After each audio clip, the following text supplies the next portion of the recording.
galaxytvonline.com or subscribe to our YouTube channel.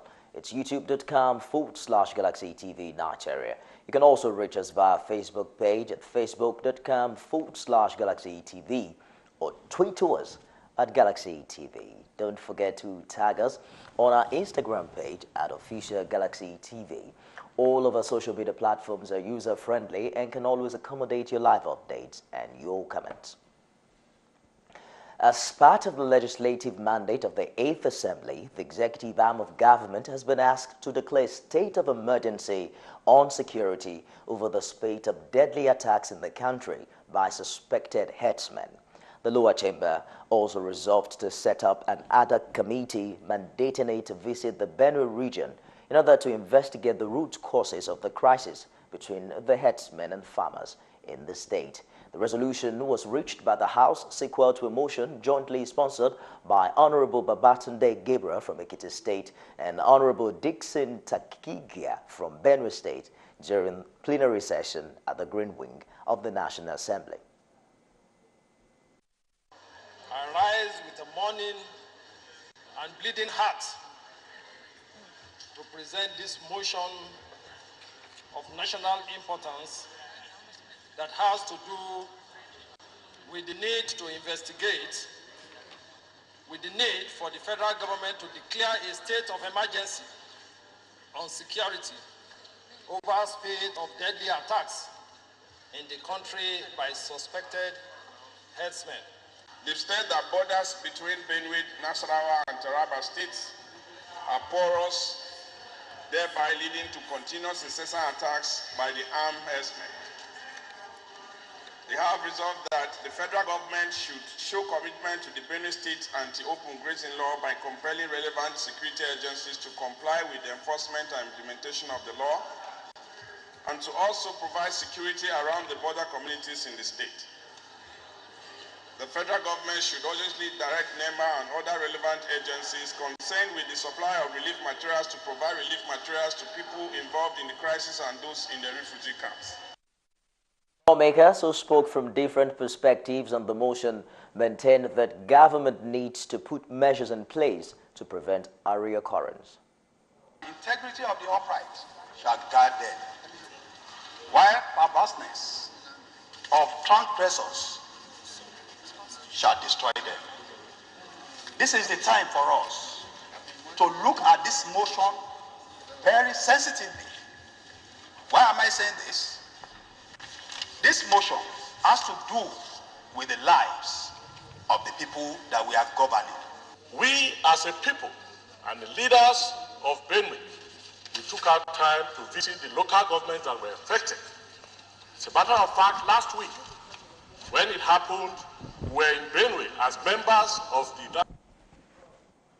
The House of Representatives has officially resumed its legislative duties today after the Green Chamber had on December 24, 2017, embarked on Christmas break. Meanwhile, the House of Representatives has charged the Committee on National Security and Intelligence to investigate the alleged disappearance of the sum of $44 million from the vault of the National Intelligence Agency, NIA. Honorable Doye Diri introduced a motion on the reported disappearance that allegedly happened around the time President Buhari appointed Ahmed Abubakar as the agency's new Director General. He described the incident as an unfortunate one that should be probed for urgent national interest. A motion on the need to investigate the alleged cutting away of $44.285 million from the NIA and the issues surrounding the appointment of the new DG. Mr. Speaker, honorable colleagues, I plead here that as is the practice of the House, we suspend our rules to take this as a matter of urgent public importance. I so move. The lawmaker says the issues paint a poor picture of the national security and dents the reputation of the agency in the eyes of the public.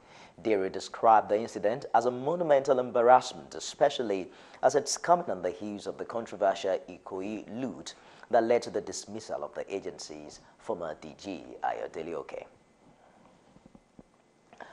Governor Samuel Atom of Benue State has now called for peaceful coexistence and unity among Benue people and the various ethnic groups living in the state. The governor, who made the call at the meeting with the leaders and representatives of the various ethnic groups living in the state, also visited some parts where the clashes took place. He says no meaningful development can take place if crisis is allowed to fester, just as he called on the people to be their brothers' keepers. This meeting is to further let you know that one of the objectives of this government is to ensure the rule of law and due process.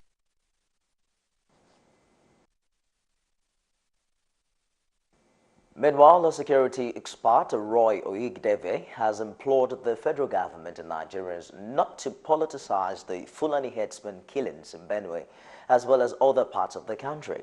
According to him, Nigeria has laws and security personnel that can handle the issue, adding that this must be explored in order to address the menace. The law states that if my crops are eaten, I should report to the police. Was there a police report? If the law states that if my cow was killed or any of my brother was killed, I should report it as murder, then did I report it? You know, so we have a policing system. We have the Department of State Security. We have the National Intelligence Agency, NIA. We have so many. We have so many. So if somebody died, who killed the person? If somebody was arrested, then was the person prosecuted for murder? So we should start looking at our judiciary. Nigerians who spoke on the recent herdsmen killing in Benue, Adamawa and Taraba expressed dissatisfaction with the way the federal government has handled the matter. They noted that it's the duty of government to provide security for its citizens, and failure to do so means government is slacking in its responsibility. Actually, the Benue killing is very, very surprising. It's very, very painful because the blood they shed over there is it's too much. It's too much. The only thing that the government have to do is everything left to them.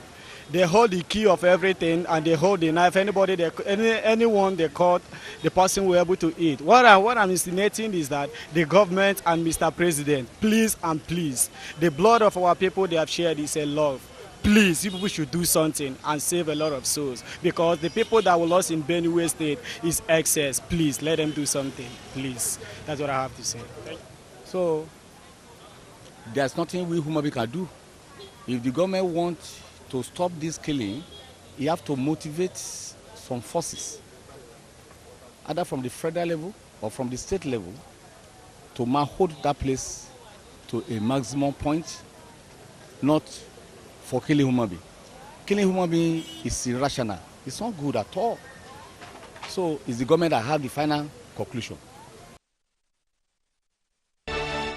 Welcome back. The federal government has applauded the mining activities being carried out by all the approved companies in Oyo State, with a charge to continue to abide with the laid-down principles for such operations. A delegation of the Federal Ministry of Mines and Steel Development, Ibadan Zonal Mining Office, led by Engineer Henry Bolariwa, gave the commendation on exploration of mineral resources in the local areas of the state. It stated that the talc field exploration will enhance the renewal of the Oyo State Minerals license.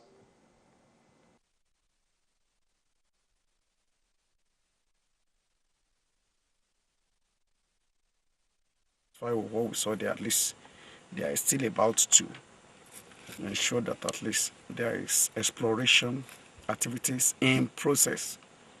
So that has really ascertained some certain things that at least will give us a clue that at least the company is set to commence operation as at when due, at least once their mineral title is being renewed. His remark, Special Advisor to the Governor on Solid Mineral, Honorable Matthew Yedokun, says with the result, the state government will commence exploration of talc and other minerals in the state without further delay. Could benefit the people of this environment and Oyo State in general is that by the time we are able to assess the quality and the quantity of the talc, then it could go along to attract investors to this place. He called on the local government councils, stakeholders, and the general public, especially those in Okiogun, Kajala, and Ibarapa North, to support the Governor Abiola Ajimobi-led administration towards achieving transformation agenda in a state. Nigeria's former President Olusegun Obasanjo has now called on Nigerians to be adequately aware of their health status so as to detect any abnormality on time. Obasanjo gave the charge when the local organizing committee of the 4th Nigeria Medical Association Games paid a courtesy call to him at the Olusegun Obasanjo Presidential Library, Abeokuta, in Ogun State. Obasanjo noted that prevalent communicable diseases are not restricted to the poor or the rich, and as such, Nigerians should not regard it as a death sentence. And as part, Ogun State Chairman of the Nigeria Medical Association, NMA, Dr. Abayomi Olajide, acknowledged former President Olusegun Obasanjo's contributions to Nigeria's sporting and health sector. He said the Games seek to strengthen the unity that binds states across the Federation and as well strengthen ties that would birth peaceful coexistence. Rich man disease. High blood pressure is not a rich man disease. You can be poor, and sickle cell is not a rich man disease. They are all non-communicable diseases, and they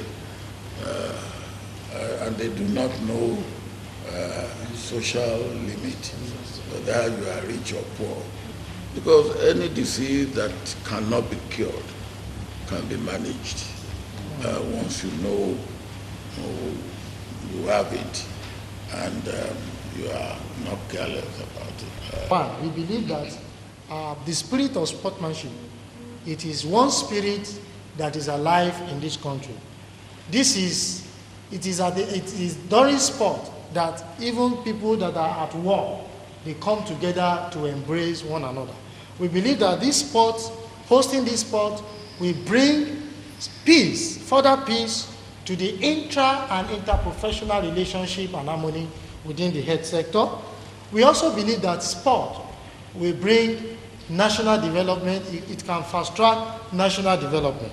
On behalf of the National President of the Nigerian Medical Association, I decorate you, sir, with this medal as Games Ambassador for the 4th National NMA Games hosting in Abeokuta 2018. The Independent National Electoral Commission, INEC, has issued a certificate of return to Victor Ume as representative of the Anambra Central Senatorial District in the Upper Legislative Chamber. Ume emerged winner of the rerun of the senatorial election after polling a total of 64,879 votes to end the 2-year tortuous journey to the red chambers of the National Assembly. INEC National Commissioner in charge of Southeast, Okebiano, who handed over the certificate of return to Chief Ume, congratulated him, saying the process was in line with the Electoral Act 2010 as amended. He said the victory is an invitation to serve the people of Anambra well. You should consider this providential. It has taken this long, all the issues around it. But more importantly, it is not about winning the election. Because winning an election like this is not an end in itself. It's a beginning. And I hope that you will use this special opportunity, which, as I have said, I believe is providential. Addressing journalists after receiving the certificate of return, Victor Mayor pledged to contribute to debates that will bring about development of the nation. He also called on his opponents to accept defeat and join in the building of Anambra State and Nigeria as a whole. First of all, I show you the certificate so that you see it, and you know that the certificate is now issued by the Independent National Electoral Commission for the election conducted last Saturday. You know, this is the only relevant election in Anambra Central Senatorial District.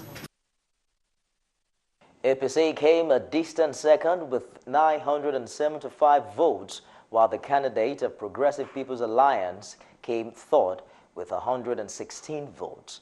Victor May would be sworn in by the Senate President on Wednesday.